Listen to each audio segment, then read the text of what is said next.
And welcome, folks, to the talk show, Let the Truth Be Told. I'm your host, Pastor David. And, folks, we got a great show today. We're going to talk about the deportation of a MS-13 gang member. We're going to talk a little bit more about the freezing of all the funding for DEI and the green, supposedly, idea to change to. So if you ain't got nothing to do, folks, call your friends and let them know. You're listening to Let the Truth Be Told Radio. I'm your host, Pastor David. Now, come on in.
And we're here. Thank you.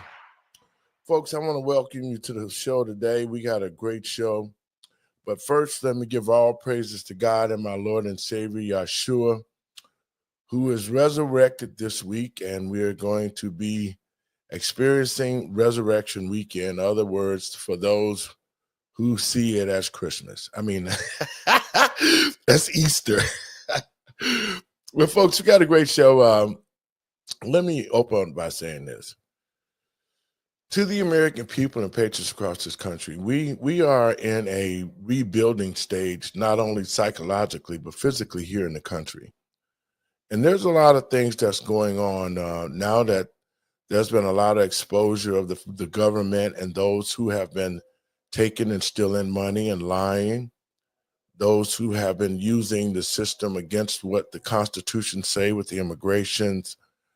And as we continue to watch how President Trump is cleaning up this country, we can see the clear pushback on those who supported all the open borders, the lying, the cheating, the stealing. We can see now finally who the real enemies are of this country and of this government.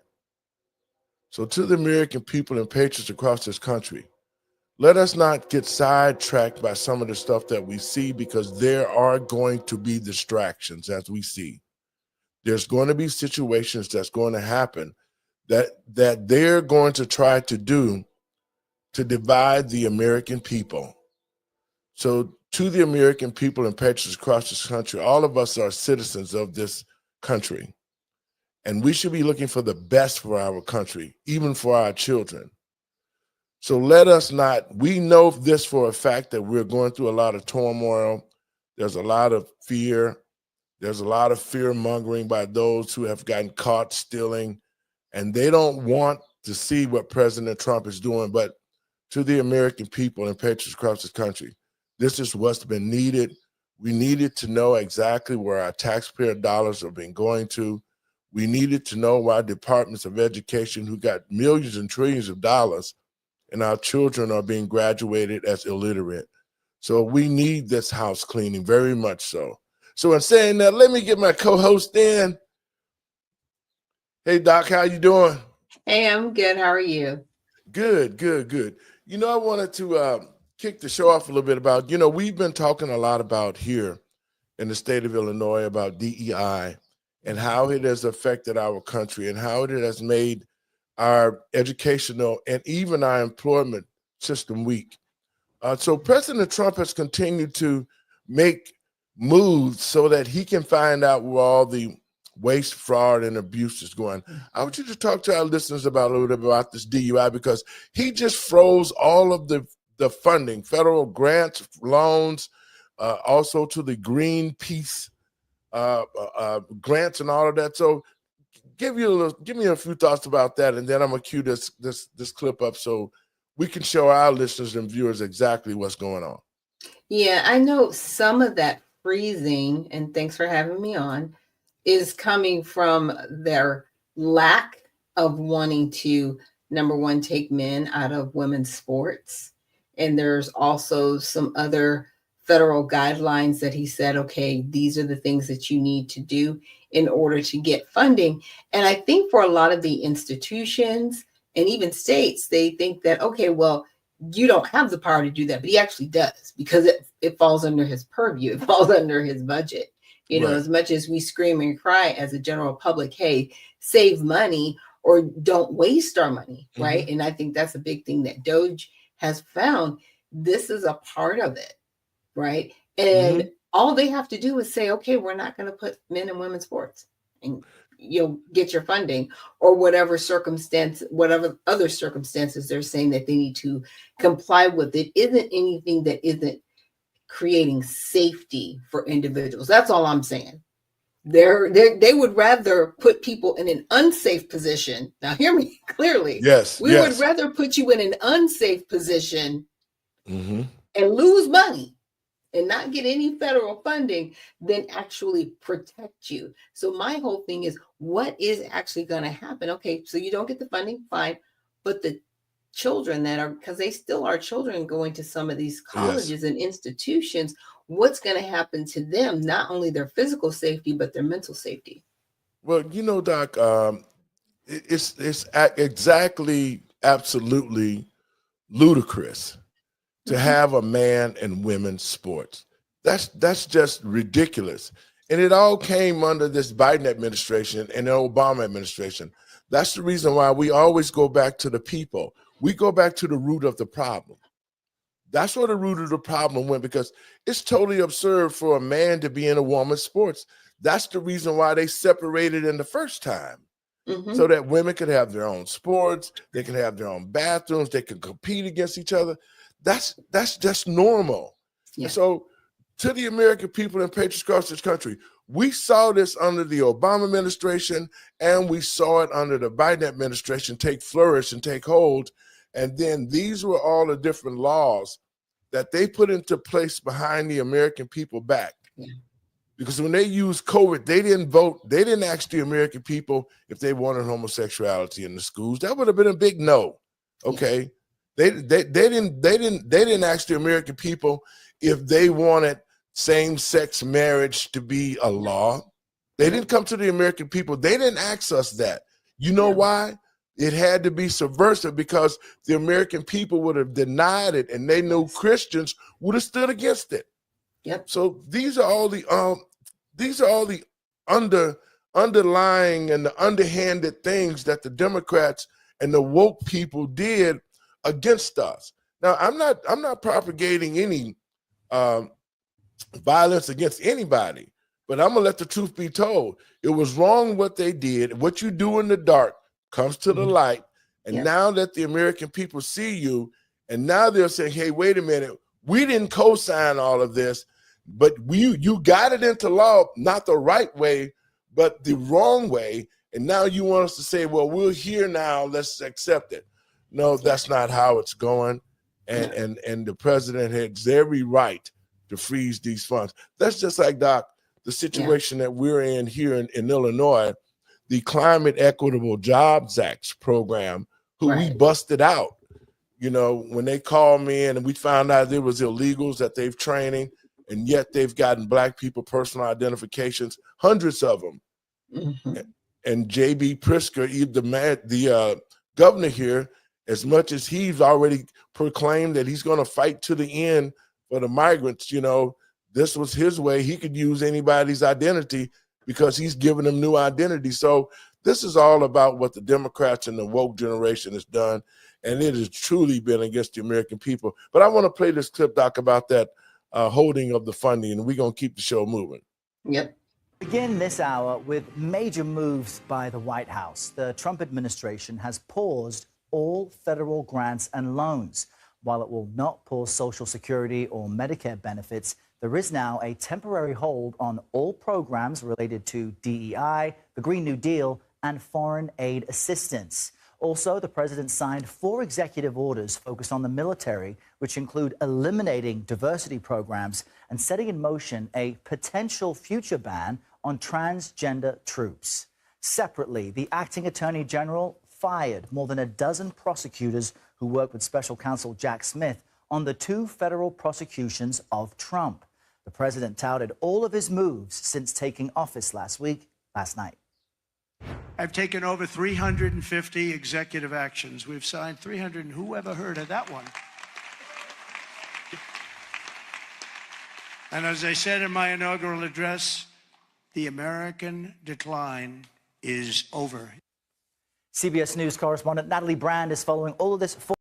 That is getting a lot of attention this hour. Now, Doc, your thoughts on that? Yeah, well, I'm glad he's doing what he's doing, especially with the military, because what people don't understand is when these individuals go into the military, they sign a contract. And Yes. in that contract, you have to state and affirm that you are who you say you are, according to your birth certificate. So these individuals wanting to get these transitional surgeries to become the opposite sex, they would be in violation of the contract. And that's what I really need people to understand. It's like you can't go in and be like, okay, I decided I no longer want to be a man. I want to be a woman. It's like, no, you cannot do that. You signed a contract that you are a man when you started, and that's how you finish. Now, if you want to leave the military and do that, that's totally on you. But you cannot do that while in the military because you signed a contract. And you know what, Doc? That's the underlying truth. And that's what the president is putting forth to the American people. And he's actually showing them how DEI and how this transgender thing infiltrated these organizations, not because to protect the country, but to get these operations. And that's what this was all about. I mean, to the American people and patriots, this is what the woke generation wanted to do. They wanted to weaken our country.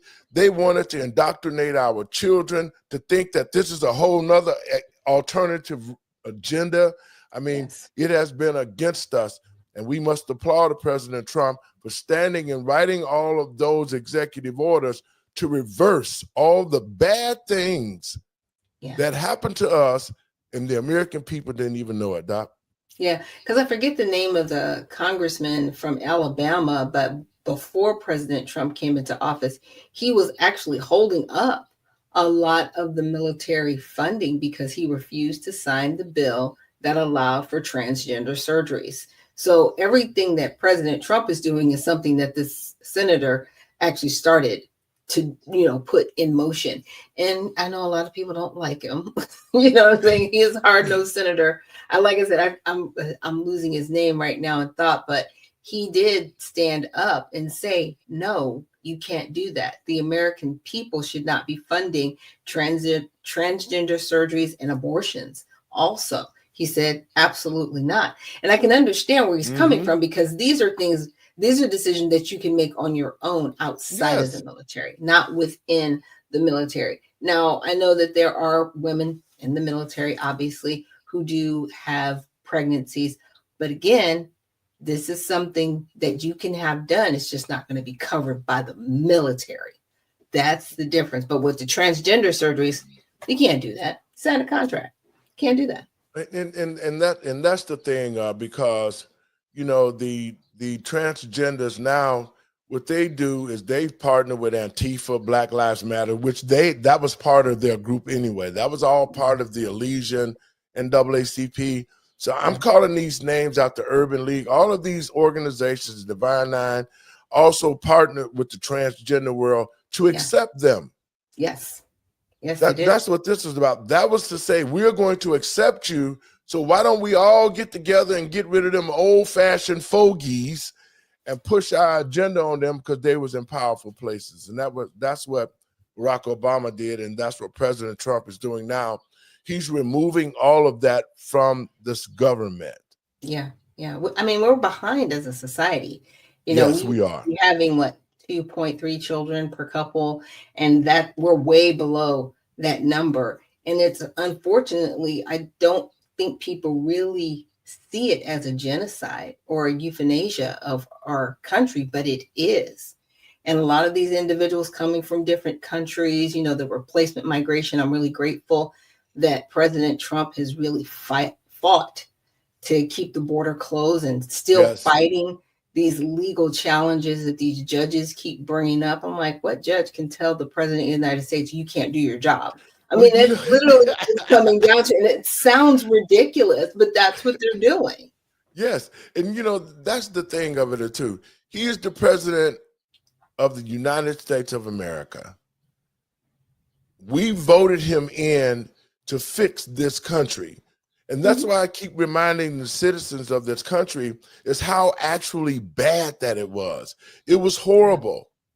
It caused a lot of psychological damage, especially to our children, because this is why I say those who participated in this new woke ideology, the forcing, the changing of the laws, they have come in direct violation of the Constitution of our civil rights to attack the freedom of speech, the Second Amendment. All the amendments in our Constitution was under attack by the woke ideologies and those who promoted it. And to the American people and patriots, that's what President Trump has done. He has returned us back to the place that we used to be when we did have God and we trust and all of those things. So we really have to understand now where all of this pushback is coming from, and it's coming from the left because they want us to continue down this road of wokeness. Yeah. See? Yeah. And Doc, we're going to have a lot of people that still has that agenda within the government. So that's why he's doing what he's doing by shutting down these grants, by removing DEI. He's making sure, and in putting these Doge audits in there, he's making sure that our money, the taxpayer dollars, are not being used unwisely to do what we've already saw what they've been trying to do with it anyway. But I'm so glad that you talked about the judges because it's sort of ridiculous, and this is to every American citizen, every taxpayer. Why would we want the continuation of our country overran with murderers, liars, thieves, gang members? I mean, you name it. Ever since that the borders have been open, the American people have suffered at the hands of violence, not only financially, but also physically with all the unsavory people and maniacs, and all of that has been put into the country by the open borders. So I don't understand this, and I'm going to play a clip on it, and so we can get some clarity on it. There's a judge who wants to bring back an MS-13 gang member to the United States. All y'all know about it, but we're going to discuss it. Let me put this out there. Pam, I don't understand the court saying that we have to facilitate the return of a foreign gangbanger. What is that supposed to mean? Well, Jesse, it was a win. What the court also said was that these district judges do not have the right to interfere with the executive branch's ability to conduct foreign affairs, meaning President Trump's ability to do business with foreign nations, and they can't do that.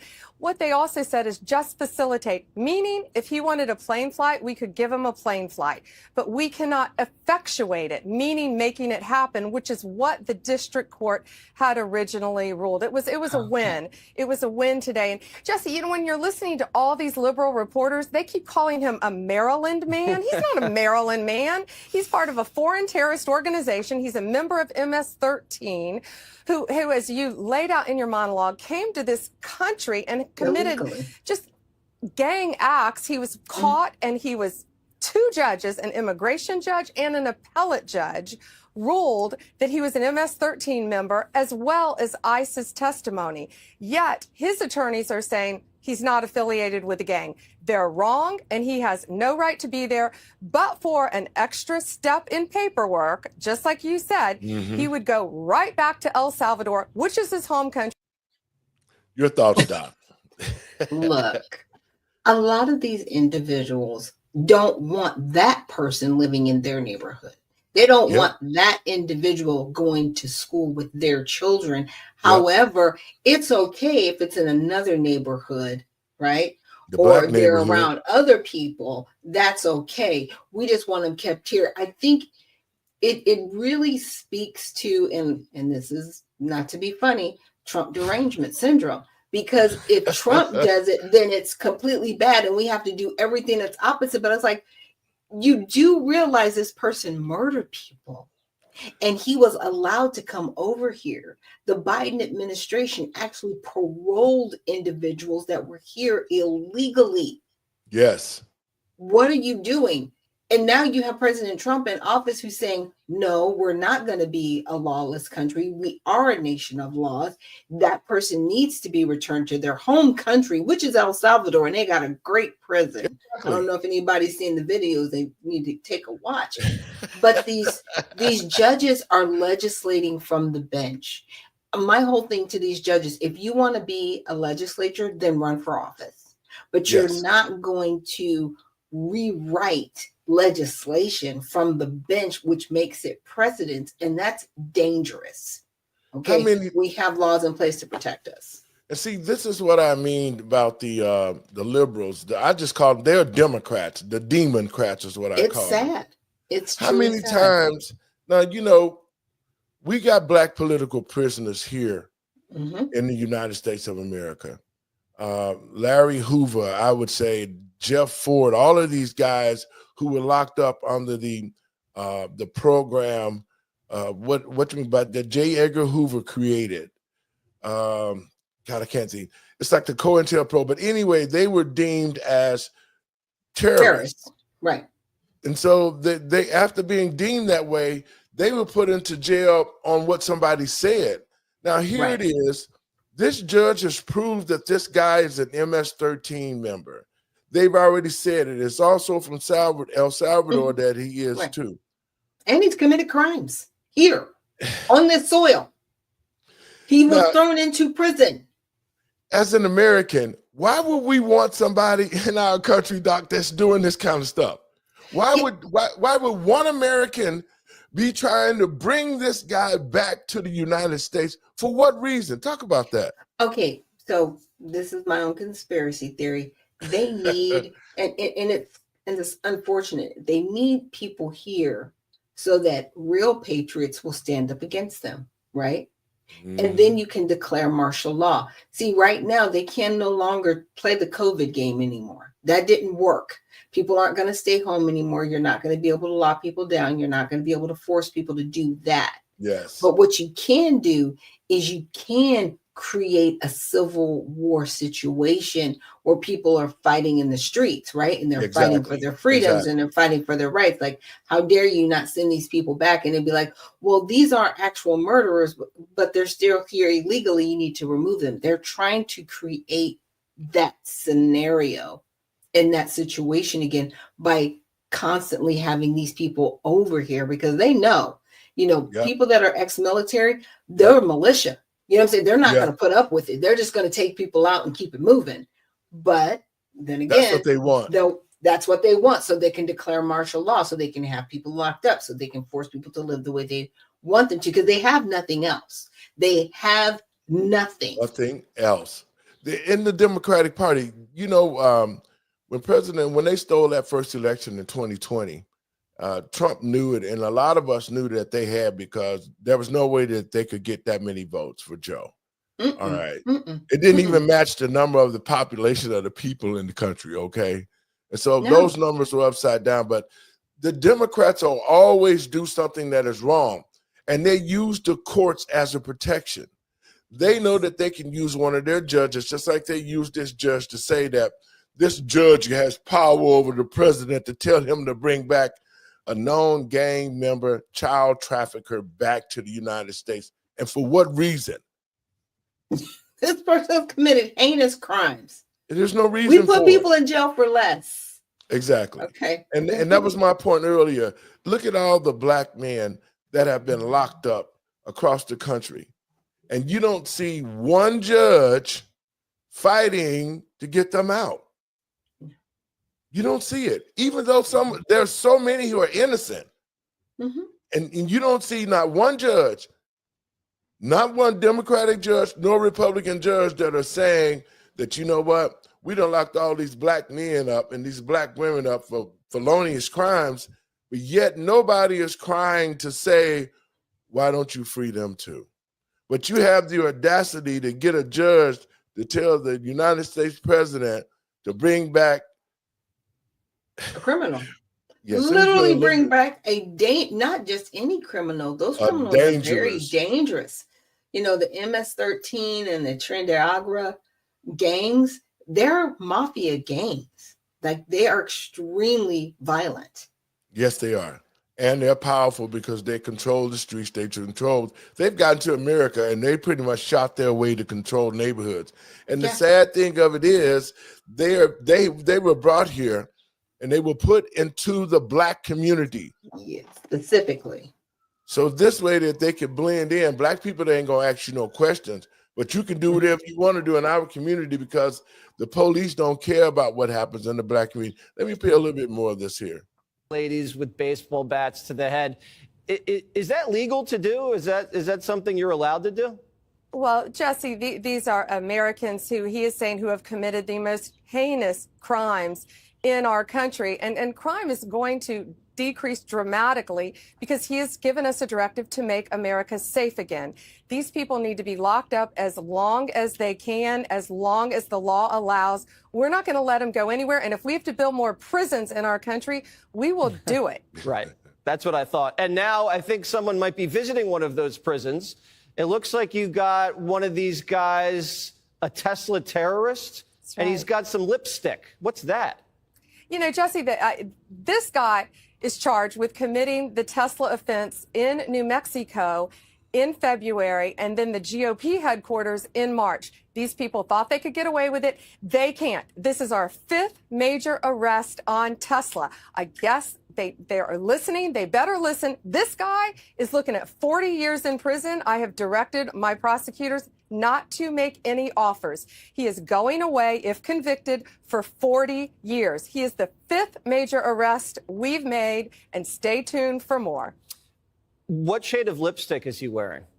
It looks like a deep purple. The shade this season, though, is lavender, so he's a few shades darker. All right. Doc, you were just talking about the Tesla thing a couple of weeks ago, some shows ago, and how they were, so they're catching them. Yes, and Pam Bondi had off to her. They actually were able to work it where they created I want to say they made the terrorist act a crime. So it wasn't just vandalism. It falls under a terrorist act with, per incident, 20 years.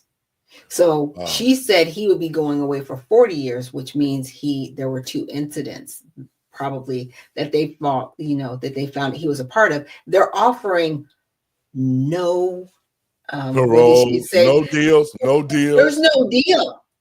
She's not offering a deal. So they're not going to be like, hey, if you do this, usually you can talk to an attorney general and come to the, like we're pleading with the court, this is the first offense, like whatever your argument is, you can plead to the court. No, they're not making any deals or offers. It's 40 years or 40 years. However you want to do it. Federal time. That's it. Federal time is full time. They used to say you could get 85% of federal time, and that is no longer available on the table. You're getting 100%. And it should be, man. It shouldn't be like that. So what I want to do is I want to play a clip about the gang member, because a lot of people are feeling sympathetic. We're saying, well, he came and he was a good citizen and he was this, and his kids went to school, blah, blah, blah. Well, if you're a citizen, that's what you're supposed to do. That's exactly what you're supposed to do. So I believe exactly what you said, the scenario, because it's the Democratic Party that's ushering and fighting like hell to keep these people here because they do need something. There's no more COVID.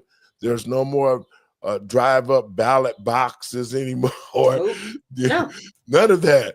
So, they are not able to cheat anymore about the election. So it's a lot of stuff. Yeah, let's play this clip and check it out, what President Trump ruling did. that Kilmar Abrego Garcia, one of the 260 alleged gang members deported to El Salvador last month, should return to the United States or could return to the United States. Now, the administration says that he was mistakenly deported, but insists that he is a member of MS-13. He denies that. During Trump's meeting with El Salvador President Bukele earlier today, the administration was pressed about bringing him back to the United States. Watch. That's up to El Salvador if they want to return him. That's not up to us. The Supreme Court ruled, President, that if, as El Salvador wants to return him, this is international matters, foreign affairs. If they wanted to return him, we would facilitate it, meaning provide a plane. The question is preposterous. How can I smuggle a terrorist into the United States? I don't have the power to return him to the United States. Interesting answer there. Okay, with that, we bring in Borders Czar Tom Homan. Tom, welcome back. Great to have you with us today. Your thoughts on this exchange, Pam Bondi involved, President Bukele involved today in the discussion of this Maryland man. Maryland man. Well, I think Pam Bondi's right. He's a El Salvadorian national, born in El Salvador. He's in El Salvador's custody. So El Salvador would have to agree to release him. It doesn't sound like they're going to. And if we did get him back in the United States, he's going to be detained. He's an MS-13 gang member based on our intelligence and El Salvador's intelligence.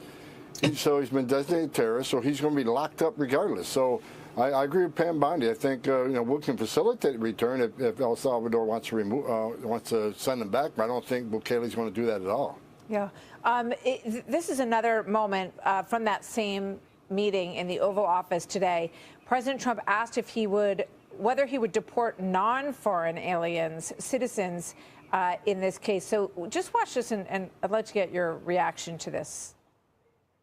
You mentioned that you're open to deporting individuals that aren't foreign aliens but are criminals to El Salvador. Does that include potentially U.S. citizens, fully naturalized Americans? Why do you think there's special category of person? They're as bad as anybody that comes in. We have bad ones too, and I'm all for it. If it's a homegrown criminal, I have no problem. Can you describe who would fall into that category and what the president was referring to there, Tom? Martha, I don't know. I haven't had that discussion with the president. I've been on the road. I just got home like an hour ago, so I haven't had a discussion with the president or the DHS secretary, so I'm going to have to pass on that question. Okay, that's fine. It sort of came out of nowhere, the question, so I wondered if you knew something that we didn't know on that. Now, your thoughts on that what she asked? Yeah, so I can kind of understand what President Trump is saying, because unfortunately they do have individuals here that when he says homegrown terrorism, right, they may get caught up with ISIS or Al Qaeda via online or other cults that are here within the United States. So dealing with someone from that respect is totally different than this person who came here illegally from another country, crossed our borders, right? So they already committed that one crime. But then when they came over here, they were a part of an actual terroristic organization that before President Trump defined them as a terrorist organization, they were just a gang.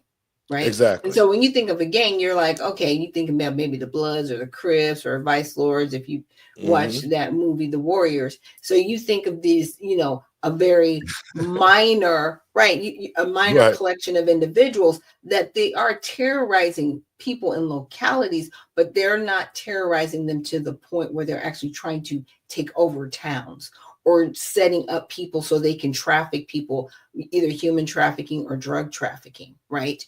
And so that question becomes like, well, how bad is it? how bad could it be? And it's all bad, but it's the It levels. is. If somebody's homegrown here, terrorism, you deal with it differently than you would somebody who came here illegally. And because it was allowed, it's really sad. It's almost like they diluted coming over here to become a citizen. So it's almost like, well, if we have a baby, they're a citizen, we can get whatever we want. We just have to cross your borders and we can get whatever we want. And there's no respect for Yes. being here in the United States. And what I'm really appreciative of is the mass migration, and deportations that are happening, because people need to realize we are a nation of laws. And if you're caught over here illegally, you're caught. You're just And illegal. and I think something happened maybe a week ago where someone picked up some individuals from Home Depot and said that they were taking them to a job. But then when they got there, they called ICE. And so all of those individuals were deported because they were here illegally. And, some people say, oh, that's messed up. No, it's not, because they shouldn't be here. Yes. And they shouldn't still be trying to get work here. President Trump's already put it out there. If you are here illegally, you will get deported. So yeah, they were deceived, but at the same time, you're not supposed to be here. Exactly. You need to leave this country. Like, I am on deportation team. I mean, every American should be on deportation team, because that's why we are a country of structure. I mean, there's a proper way to do things, and for the Democrats who opened up the borders and allowed they knew what they were doing. This right here, let me say this, and they got sort of foiled with it. This right here was the distraction, as they were going to keep siphoning money out of the government and out of all of these programs by Tom Homan them now having to come out and come after these guys. They thought that they would still be able to conduct business as usual and keep stealing out of these programs while they chasing all these criminals around the United States trying to get them out. So the Democratic Party really got shook, because just like here in Illinois with the program, a lot of black men went to jail under the RICO Act. That's what I was thinking about. Yeah. Even this guy right here falls under the RICO Act here in the United States, so he'd be incarcerated anyway. But the point that I'm making is this: they continue to use these type of scenarios to be able to keep stealing. But when Trump shut down the money drains with the energy, that's what happened here in Illinois with the NGOs that stole the money from the program, that we busted them, by accident. We walked in on the Urban League and 548, the Divine Nine, Safety Foundation. All of them is involved in stealing taxpayer dollars so that they can continue to take the money and use the illegals as an excuse to do it. So, yeah, he did right by freezing the money. So the Democrats right now are pretty much scrambling on what they need to do. I'm going to play a little bit more of this tape from Tom. This was really an important moment with the El Salvadoran president when he talked about the people that he has taken into this prison, and he gave this example. Watch. We even had this gang member from Venezuela, one of the ones you sent. He said, oh, well, I got arrested 6 times, but they released me the 6 times, so I should be released again. And then I said, well, what's the last thing you do? And he said, well, I shot a cop in the leg, but I didn't kill him. I just shot him in the leg. That's pretty stunning admission when he says this is one of the guys that they talked to that they brought into that prison. Well, look, I stand by the fact that every one of these people removed El Salvador is a significant public safety threat and a terrorist. I mean, MS-13 and Trent Aguas both been designated terrorists. I think Bukele's been a great partner in the United States. It's just not he's helping us with MS-13 members that MS-13 was born in that country. But MS-13 is in several different countries around the globe. And I think Bukele is stepping up to eradicate MS-13 no matter where they are. So he's going to assist the United States and get them out of here. The crime rate in El Salvador has plummeted over 90% because of President Bukele, locking up 1,000 MS-13 members. He's not going to be happy to every MS-13 member that came out of El Salvador is rounded up across the globe and sent to El Salvador. That's the type of president he is, and I got to respect that. Talk to us a little bit about the effort to move people out of this country. Criminals first, the worst first, as you have said all along. but other people who get picked up in these efforts as well. How is it going numbers-wise? We haven't seen numbers in a while. Can you characterize the progress for us this afternoon? Well, the interior ICE arrest numbers are about 58,000, a majority of them being criminals, according to the numbers I saw yesterday. Look, the majority is criminals, but here's what you and I talked about several times. When sanctuary cities release a criminal back into the community, that forces us to go into the community and find him. And when we find them, we normally will, many times they're with others that are in the United States illegally, but may not be a criminal public safety threat target. But we're not going to tell ICE to walk away from the illegal alien like the last administration did. The last administration told ICE you can't arrest somebody for being here illegally unless they're getting convicted of a serious crime. That's not what the law says. We're not going to tell immigration enforcement officers, you know what, ignore the oath we took, ignore the immigration law, and walk away. So I've said it many times, sanctuary cities are going to get exactly what they don't want. More agents in your community, because you're forcing us in the community, not because on the whole team to look for the bad guy.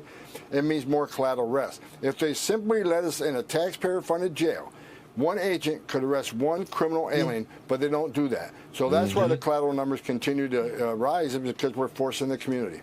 Yeah, Tom, you've spent a lot of time, too much time, with angel moms and angel families. And you saw Rachel Moore in the beginning, and you and I talk this afternoon as this jury is about to start deliberating her suspected killer's fate. And you heard her mom, Rachel Moore, say in that soundbite, you know, if only someone had done a DNA swab on him, they would have discovered that he was wanted for murder in El Salvador and not let him go free. This is in the prior administration.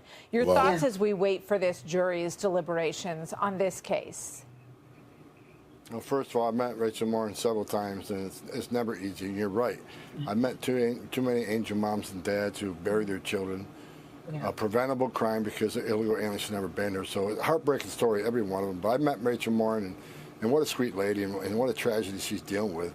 But you're exactly right. When I was with the Fox Network for the last 4 years, I was complaining every day that they're releasing people into this country without proper vetting. Secretary Mayorkas says, well, they're all vetted. No, they're not, because you don't have access to other countries' criminal databases. So we misled the American people, and as we see, we're arresting thousands of foreign nationals of criminal histories in other countries. Unfortunately, they get here and they commit a crime against U.S. citizens. They rape and murder young ladies. They burned a lady alive on a subway. It's just, it's just constant. But President Trump made a promise to American people: we're going to find these foreign national public safety threats and eradicate from this country. And that's exactly what we're doing. In the first 2 months, we arrested more criminal alien threats in this country in 2 months than Joe Biden did in a year. Border numbers are 95%. And ICE is out there arresting criminal aliens 24/7 across this country. And we're going to keep the president's promise to eradicate criminal aliens from this country. Well, we don't want any more angel. Doc, your thoughts on that, and we're going to go to our next conversation. Yeah, I'm glad that he talked about the angel moms. You know, I definitely think about Lincoln Riley, as I spoke about a few days ago, where, he was released from New York, and then he went to Chicago, and then he ended up here in Georgia. Now, had he been deported the way he was supposed to when he committed the crime that he did, I think he murdered someone in New York, or, assaulted them. If he was deported then, Lincoln would be alive today. And a lot of people, they don't think about these individuals. They're just hopping from state to state and hiding. They need to go. And I'm so glad that Tom is also going to be deporting people who crossed here illegally. It's still a crime. I don't care. I'm glad they aren't committing more crimes here, but they committed the crime of being here illegally. They need to go back to their home country. Do it the right way. But now that you've gotten caught by ICE, you have no chance to come back over here legally now. You're done. You're done. Well, we put it out there for the American people so they can understand exactly, and we explain to them so that they can see. We can see that this inner war that's going on with the Democratic Party against the American people is finally being played out, and the American people can see what party actually continues to try to fight for these people, opposed to they should be on the bandwagon with the president saying, we want them out. I don't think no American citizen in these democratic cities, I know, especially here in Chicago, we don't want illegals here. No. We don't want them here. We don't want them taking the resources. Now we know that America got resources to take care of their communities like they should. Then we want to make sure the Black Americans now tap into those resources that they can't deny anymore and say, well, we don't have a way to distribute reparations. Yes, you can.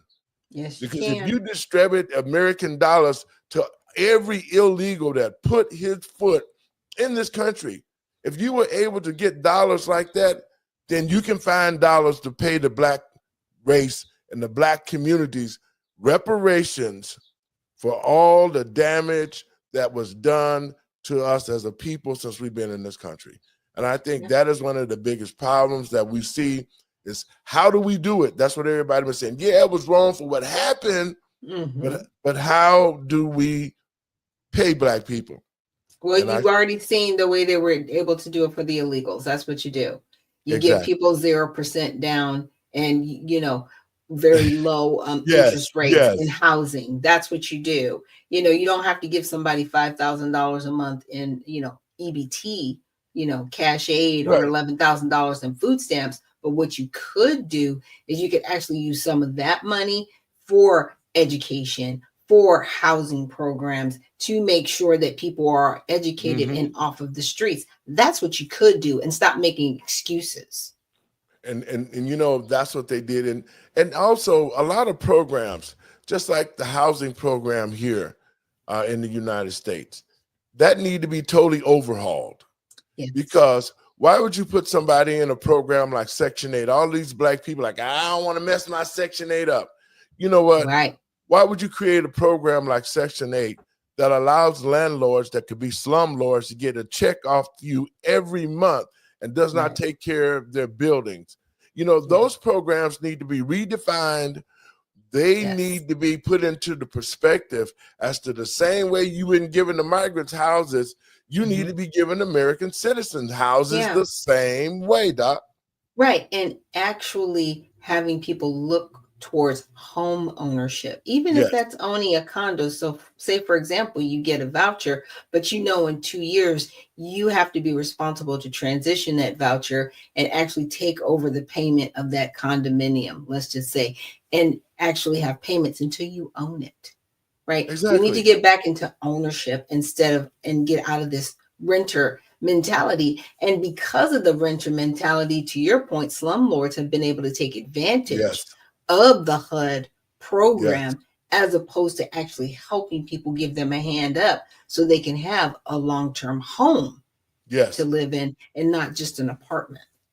Well, you know, Doc, you said something that was very beneficial a few minutes ago. You start talking about ownership.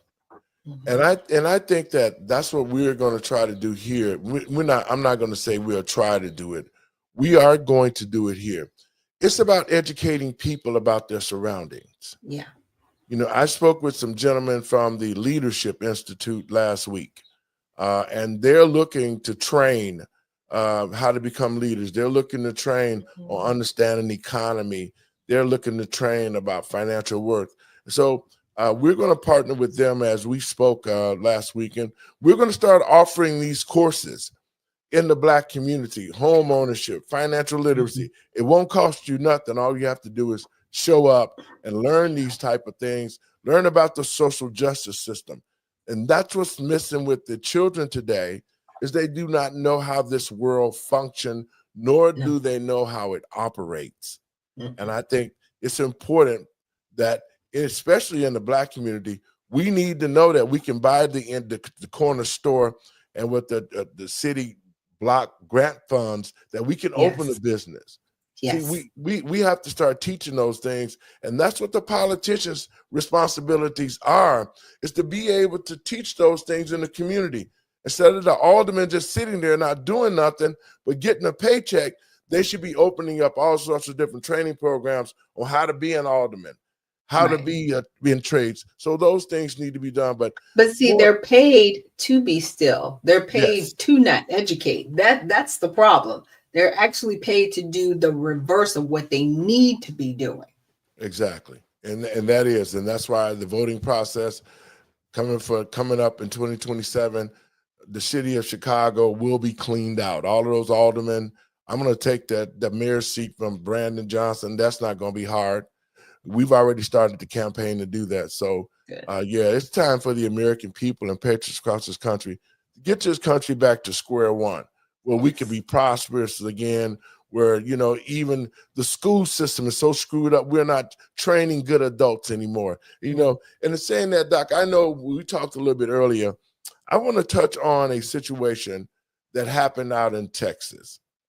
The stabbing of a young athlete is always sad. And when I looked at this case, I'm going to play a clip that we got. I looked at this case. At first, I was outraged. I was truly, truly outraged because, I saw a twin who was a good athlete. And this is why I say we have to be careful. We have to be very careful on how we examine things and some of the things that we say regarding this, because this was a young black man who stabbed a young white man. They both are athletes, okay? Yeah. And so you can look at it on the surface and say, yeah, the black man killed the white kid, blah, blah, blah, and he should be strung up. He should be in jail. He shouldn't get out of jail and all of that. But when you take a closer look at things, and this is why I love this country, the justice system, if it is used properly, can distinguish what actually happened. And that's what we need to know, what happened. This situation with Carmelo Anthony down there, that's a professional name. There's a professional basketball player named Carmelo Anthony. So I'm wondering if this is maybe part of their family or what. But there's three athletes really, that's involved. There was a set of twins, and there was this black child, Carmelo Anthony. There had been friction between them, and people want to say, well, he just killed him for no reason. It doesn't happen like that. And from what I gathered, that these two young athletes who were twins were bullying. As we know, that happens all the time with our high school kids when they're not learning science and math. Yeah, they're doing things that they won't do around the parents. I did things that I would never do around my parents. I won't even say it, and they did. But you suffer consequences for the actions that you take and the actions that you make. And I think that to the American people and patriots across this country, we need to wait until this whole thing unfolds, because they were minors, and we need to know why this happened. Let me grab this video right quick, Doc. Your thoughts on that? Yeah, I think it's sad. I know we had talked offline earlier, and when I initially saw it, I was like, you know what? I'm going to take a step back, because this is something you get very heightened emotionally, and you want to see, well, this happened or that happened. I was like, And then as it started unfolding, I was like, okay, it looks like there's been some history between these two because of what was said, what the black young man said to the white young man when they were under the tent. Further circumstances for that, people were like, well, why wasn't he under his own tent? Well, it was raining, and the coaches and other people said, run under a tent, and he ran under a tent. Did he do it intentionally? Did he not? What I'm saying? There's just so many circumstances as to how we got here.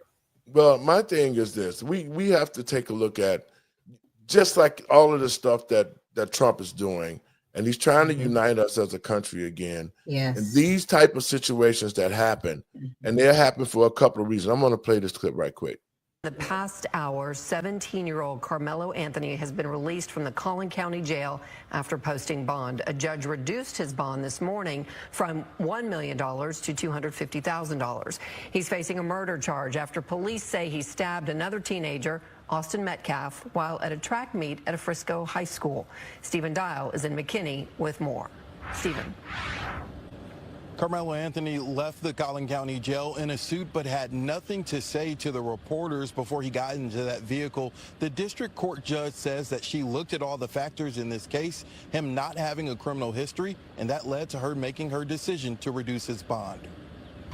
17-year-old Carmelo Anthony was silent after bonding out of the Collin County Jail and being placed on house arrest. How is this self-defense? 2 days after the family of Austin Metcalf buried their son, they were at the Collin County Courthouse for a bond reduction hearing Monday. Carmelo Anthony is accused of stabbing and killing Metcalf at a Frisco track meet earlier this month.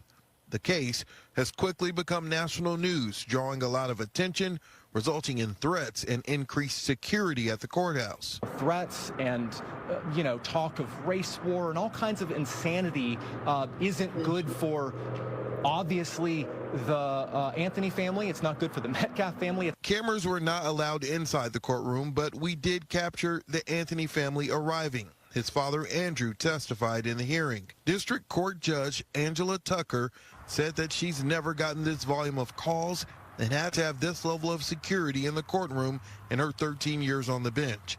Court documents say Anthony stabbed Metcalf during a fight.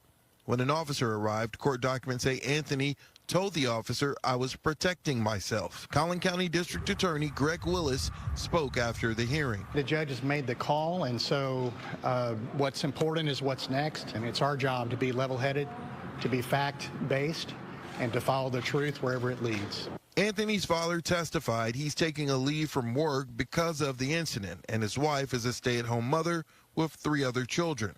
During the hearing, the prosecution brought up the fact that more than $400,000 have been raised for the Anthony family, saying a reduction is not needed because they have the funds. A big question in this case will be, why did Anthony bring a weapon to a high school stadium? It's a question that was asked of his attorney. That's an understandable question, but it's not something that, frankly, we're prepared to even go into.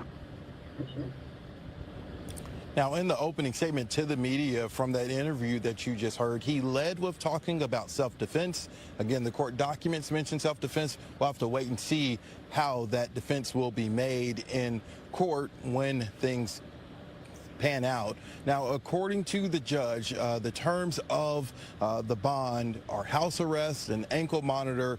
She told him to stay off social media, and he has to personally call her bailiff every Friday morning, not his parents, but him. And there's a list of other things that is set. And if he violates that, he'll return to the Collin County Jail. Your thoughts, Doc? Yeah, I mean, I'm glad that the judge stepped in and intervened, did what she did, because $1 million was excessive, being that it was a first offense, being that he turned himself in. He did not run from the scene of the crime. So he admitted to what he did, but that does not necessarily make him a stone cold killer, right? Because he has priors. So there's that evidence. There's also the fact that, and I've listened to some spaces and they read the actual police report. You can have a knife under so many inches on your person in the state of Texas. So he wasn't in violation of having a knife to protect himself. The question is, why did he think he needed it? Exactly. And I don't think that's the question anybody's asking. Everybody's all like, he did this, he did that, but why did he feel the need to have the knife in the first place? Right. Well, I was doing some research on it myself this morning, and I looked at it. And the more I look at some of the comments that was made on social media, because a lot of the children, and this is why they confiscated all of their phones, and they're going into the record. A lot of the children who were victim of the 2 young brothers who were white, they were bullying on a lot of other kids in the school as well. Okay. And so they've been talking about how that these 2 had jumped on him before. Okay. See, so we have to start looking at why he was carrying the knife. He was carrying the knife because he had already been beat up by the twins, one of which he stabbed. Okay. And so, like I said, there's a why. It's a lot of a lot of questions to be answered. And then you're talking about, if he was on the track team, he was supposed to be at the track meet, the young black man. Okay. Yes. The other 2 could be at the track meet as well. How they ended up under this tent together, we don't know. It could have been intentional. It could not have been intentional. This could have been another scenario. And And for him to have a knife, that shows that it's fear. That's fear. Yeah. That's scared. Right. And so it's a lot of things that are going to have to be answered. There's going to be a lot of witnesses in this case. And to the American people of patriots across this country, let us not rush to judge what happened in this incident. Exactly. Yeah. Let us not rush to judge. Let us see what the evidence produces, because we need to see that. Because it's just simple, Doc. The Bible says, if you spare the rod, you spoil the child. Your last words. Yeah. And, also taking into account the statement that the father made, he's actually forgiven Carmelo for his actions. He was like, we're going to get through this. We're going to work through this. And he also brought up the fact that, we don't need this to turn into a racial issue. Yes. Right. Yes. These are two young men that unfortunately a situation became combative, and it did not turn out well. I'm really praying for the Metcalf family. They lost their son. Yes. There was a life lost in this. Yes. But when we have matters of racial intensity, especially in this country, it goes to the extreme. Again, they want something for people to get upset about, to go out into the streets about and march about. And what some people call them the summers of love, where people literally burn down cities because of events like this. And I just want to encourage people, do not do that. That is not going to bring this young man back. That is not going to get this other young man out of jail, and cities being turned up and billions of dollars later. Let's not. Well, and you're so correct, Doc, because that's something that we really have to pay close attention to. And I would say it's part of society's fault. It's part of the justice system fault. And it's part of the parents' fault. And really, it starts with the parents at home on how you raise your children. Your last words, Doc. Yes, but with everything that's happening, as it does say in the book of Luke, when you see all of these things occurring, look up, for your redemption is drawing near. And please check out the Redemption Party at usaredemptionparty.com. We are looking for candidates to be servants of the people, not politicians. And we also need members of our party to help organize around this great country that we have, to get into those local positions like mayor, council, commissioners, aldermen as well. And again, check out usaredemptionparty.com. Thank you, Doc. And we'll be talking soon. You have a great evening. Folks, I want to thank you for tuning in to the show. Like I said, this last segment that we did is close to a lot of parents, because when we send our kids to school, we don't know what they're going to do. We don't know what type of attitude that they're going to have. We don't know what type of influences that they're receiving when they're not with their parents. So I urge the American people that this incident that has happened, let's not make this into a racial incident. This could happen with anybody's kid. It doesn't just have to be a black and a white kid, but it happens on black, white on white. Let's not this incident, and let's rush to judgment on what we should be doing before we get the facts. And in saying that, folks, I enjoyed you. Thanks. Tune in, share it around. And remember, let the truth be told, let the truth be told. I'd rather for you to hurt me with the truth than comfort me with a lie. I'll see you tomorrow.